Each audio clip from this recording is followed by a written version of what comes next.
RuneScape is really old. Throughout the game's history, many communities have come and gone, but something that exists only by accident has persisted through the ages, something that Jagex never intended to create and at times even seemed to want to destroy. And yet, this community continues to thrive 16 years after it all started. Today, we'll explore the turbulent history of a community of outsiders that chose to play the game by their own rules. This is the story of the Pure Clans.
Specialised PKing builds had long been made in RuneScape Classic, but when RuneScape 2 was released in March of 2004, the advanced PKers of the day began experimenting in their new game.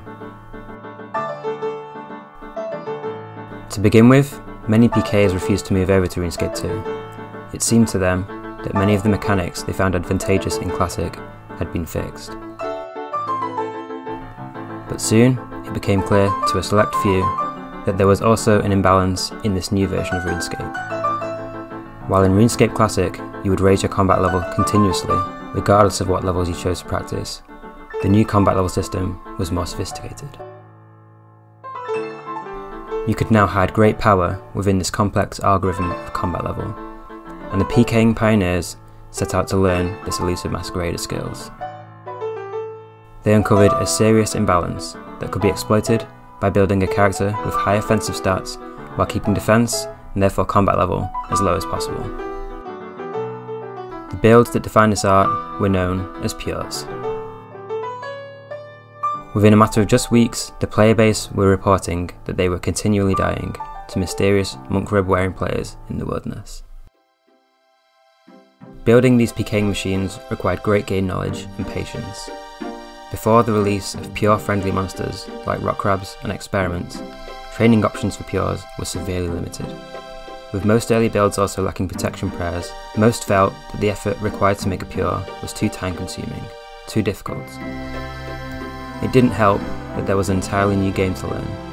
Increasing your stats required a leap of faith, trying to learn from the mistakes of the failed builds of others. In turn, the obsession with playing the game the pure way created an insular community, seeking friendships only with other like-minded pures.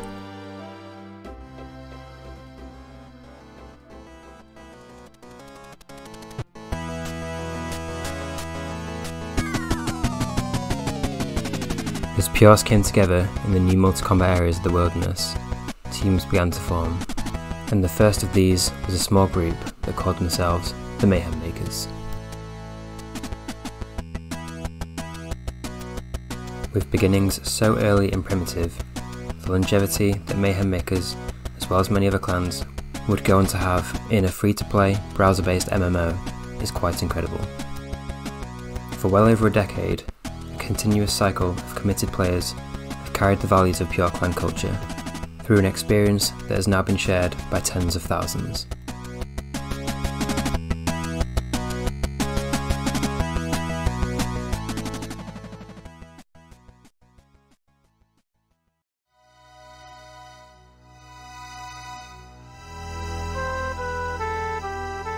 But back in 2004, the pure scene was an underground community, spearheaded by a single clan. Among the small group of early RuneScape 2 pures that called themselves Mayhem Makers were now famous names such as Mahatma, The Best PK, Braves and Volcanic Fox. These players were amongst the very first to probe and exploit the imbalance of combat in RuneScape 2. Back then, the pure concept was loose and not fully understood. Mayhem makers embraced some members with 40 defense among their ranks. RuneScape membership wasn't as important as it is today, and most PKing was being done in free-to-play worlds. And in a time before PKing gravitated towards Edgeville and Varrock low-level wilderness, the main PK hotspots were Castle, Hill Giants and Greater Demons. With accounts so powerful, and without the need to risk armour, early PRs amassed great wealth from their PK trips. These PR pioneers typically stuck together, and to begin with, their main prey were normal account players, referred to as mains, as in, accounts that train defence. But as 2004 progressed, Mayhem makers found themselves battling with a second pure team, called Masters of Puppets. Although hardly anything exists of MOP on the internet today, the story suggests that they developed a fierce rivalry with Mayhem makers, fighting every day at Castle for hours at a time.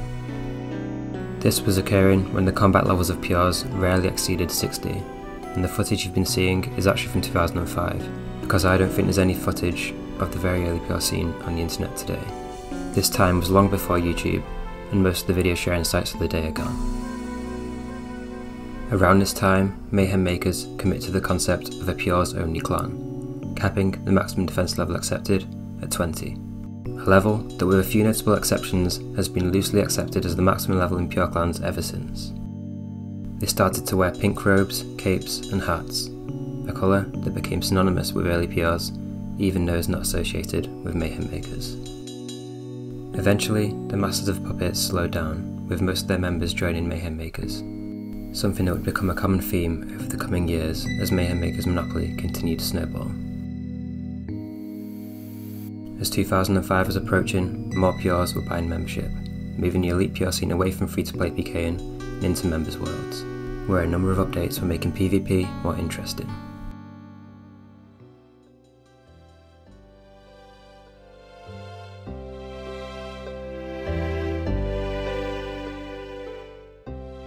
With the release of Slayer in January of 2005 came the new best melee weapons, the Abyssal Whip and the Granite Maul, and shortly after came the release of Ancient Magics. None of these required any defense levels to utilise, and Pheromonic helmets aside, there were still no items in the game with a defense requirement that increased damage output. Already so powerful, these updates further reinforced the group's belief that PRs were going to dominate the wilderness for a long time to come. With Ancient Magics in the game, the ultimate goal became Ice Barrage, a powerful 20-second free spell that outranged the magic shortbow. The spell is incredibly strong today, so you can only imagine its power in 2005.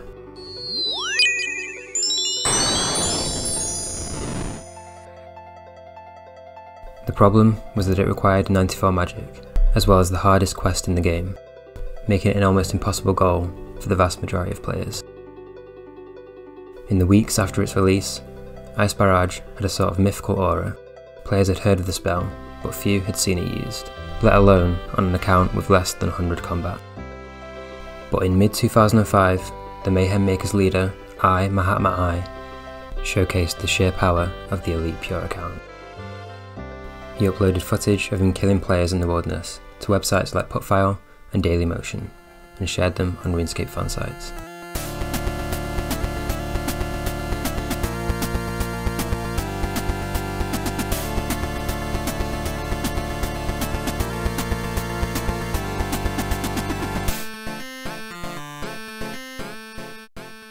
The footage of Mahatma toying with his prey to the accompanying rock music. To put it simply, it made RuneScape look cool.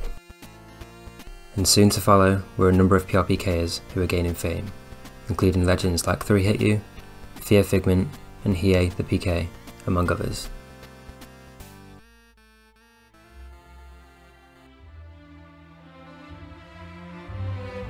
The young player base were exposed to the PR, now in awe of what was possible. Discovering these videos felt like learning a cheat code in the game. Watchers on were buoyed by the pure mantra and the pride Mahatma took in being pure. His trash talk and clear disdain for those who chose to train defense was front and center in his videos. For myself and thousands of others, there was no looking back. The seed had been planted, and the pure world was about to explode into life.